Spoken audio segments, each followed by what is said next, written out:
So troubleshooting.cms. It depends on what problems you're having, what steps you're going to take to troubleshoot.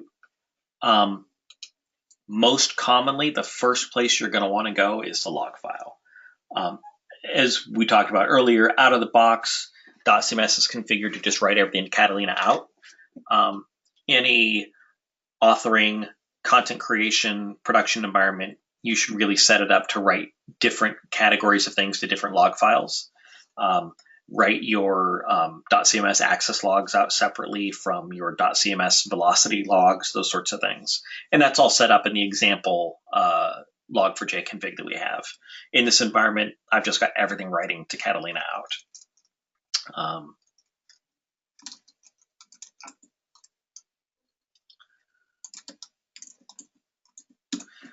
So the first thing you're going to look for is your Catalina out. And you're going to want to look for, and I don't have any errors in here. Wonder.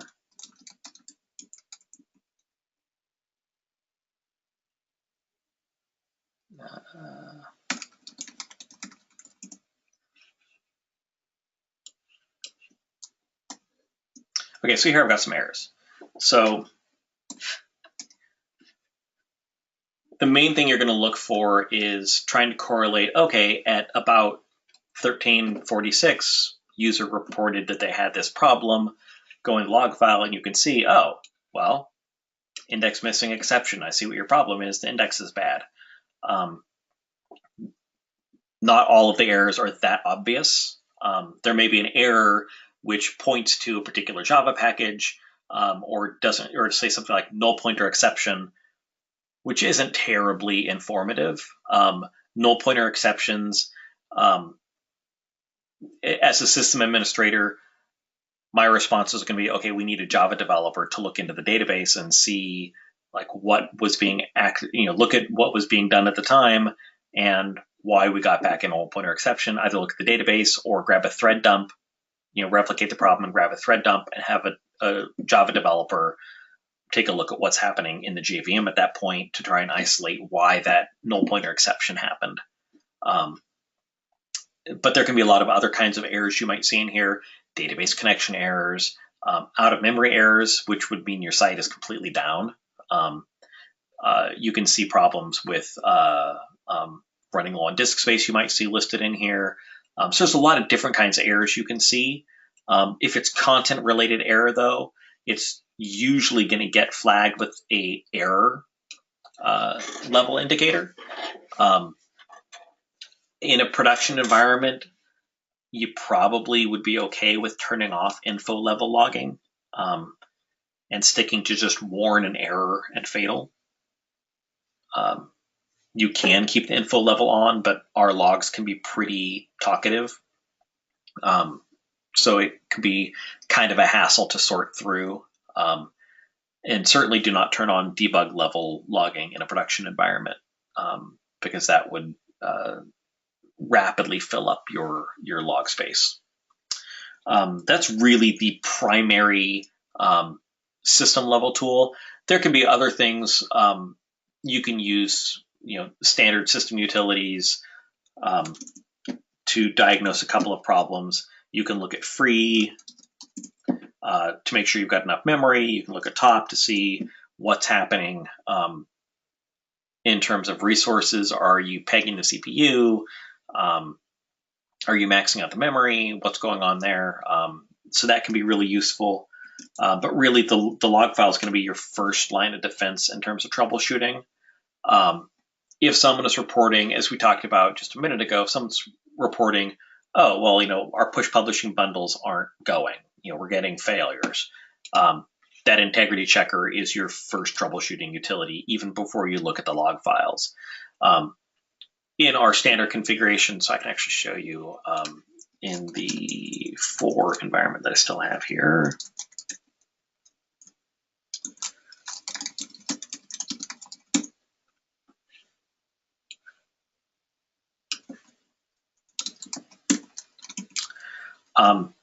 So the example log4j that we provide gives you this breakout of log files. where there's a dotCMS admin audit, which tracks activity in the admin level. There's a user activity, which tracks regular user activities in the admin console, creating pages, deleting pages. It doesn't contain the content of what they do, but it does contain, so we'll take a look at that real quick. Someone saved something, someone updated something, someone added or deleted something.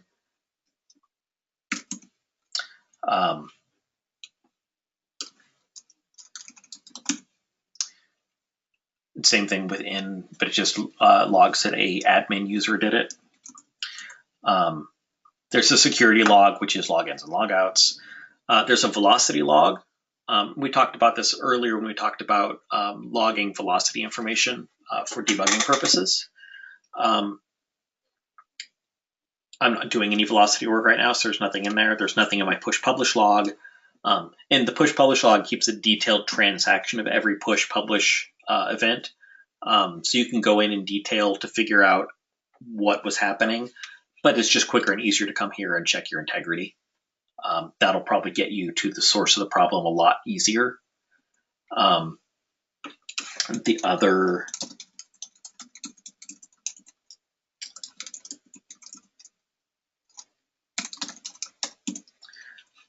really useful log file will be your access log.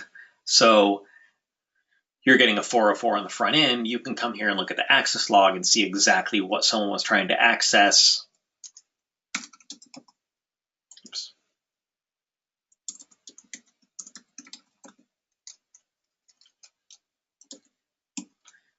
When they got that 404, look at the timestamp on it, and then try and correlate that with something in the .cms.log.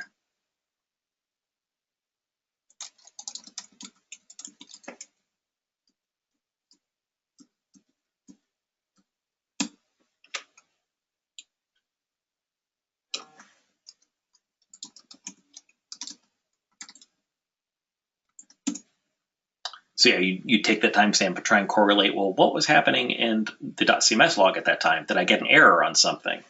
Or did I get a warning, or whatever was going on at that point? When people are reporting problems with they can't access something, the first thing you're going to want to do is go into that object or that page and look at the permissions, because that's going to be the most common. Say, well, are they a member of a role that should have access to that? And if they are, was their role recently changed? Were those permissions recently changed? Because it could be that that's stuck in the old permission is stuck in the cache. So that's where you would come in here. So we'll talk a little bit about how you do maintenance, how you do troubleshooting related to caching and related to index. A lot of people, the first thing they'll do is they'll come in here and flush the cache if they're not seeing what they expect to see. That's not always the right solution. It could be something isn't published. It could be something errored when they tried to save it. It could be someone doesn't have the right permissions. And flushing your cache is an expensive operation, because everything that was in that in-memory cache now needs to be rebuilt from the database. It's going to slow down your website for however long it takes to rebuild that cache. It might be minutes, it might be an hour. And it won't stop your website, but it's going to slow it down. So the flushing cache is not something that should be done lightly. That said, if someone's specifically having a problem related to permissions, you come in here, I just want to flush the permissions cache. I just want to clear that out and we'll be good. Flush permissions, happens real fast, doesn't have a huge effect. It just clears out that region of cache. And now if it was a problem with permissions being cached, it's now solved. And that user should have access to the object. Another time you might want to be looking at this is if a user is seeing an older version of a piece of content. It's like, oh, well, I've saved this, but I go to the web page, in incognito mode, and I'm still seeing the old version. You might need to flush the cache for pages, or you may need to flush all your caches if you're having something that's affecting multiple content types. Indexing. You should not need to re-index regularly. Every time something gets saved, deleted, updated, created, the index gets updated. It's possible for the index to get corrupted. It's possible for things to get out of sync. There can be times where it makes sense to reindex. I wouldn't simply go and reindex to try and fix a problem without first talking to our support staff and saying, hey, these are the symptoms we're seeing. Is this our index? Do we need to go in and reindex? And some people will latch on to, oh, well, I had a problem once and I reindexed and it solved it. So that's their first approach to any other problem that they have. And that's not necessarily going to be the best option. Or they'll do the same thing with cache. I had a problem once, I flushed the cache and it went away. I'm just going to do that every time I have a problem. It's not a be-all, end-all. Understanding what those mechanisms and resources do is important for understanding why they would or would not fix the problem. Both index and cache can be implicated when you are seeing outdated content showing on the public-facing site. More often, it's going to be the cache. It's pretty rare for that to be the index. Problems with the index tend to be when you're not seeing content showing up at all. So there is something that you can come in here in the back end and you can find it. Everything looks fine. Permissions look great, but it's not showing up to non-logged in users at all. It's not permissions. You've already verified that. You've already checked that. You've already flushed the permissions cache and it's still not showing up. It's possible that it's here in the live index, but not in the working index for some reason. Sometimes the solution there is to republish it. Sometimes the solution is to reindex. If it's a large quantity of objects, reindex makes more sense. If it's a single page, then coming into that page and just republishing it, save and publish again, is your best bet. Beyond that, when you are submitting a ticket, you need support, you've encountered a problem that you haven't been able to fully diagnose, or you've been able to diagnose but don't have a solution for, based on looking at log files, based on replication, you're able to say, yeah, we believe this is the problem. Here are the symptoms we're having. The more information you can provide us when you initially create your ticket, the quicker we'll be able to help you solve your problem. It's a good idea to simply attach your main log file as your first comment on the ticket, because that's probably the first thing that we're going to ask for. You say, I'm having this problem. What's causing it? Well, we're not on your system. We don't have direct access to it most of the time. We're going to need to look at the log file first and foremost to be able to determine what's causing it. So providing us that right away is going to be the quickest way to get your problems addressed. So that's the essentials of troubleshooting.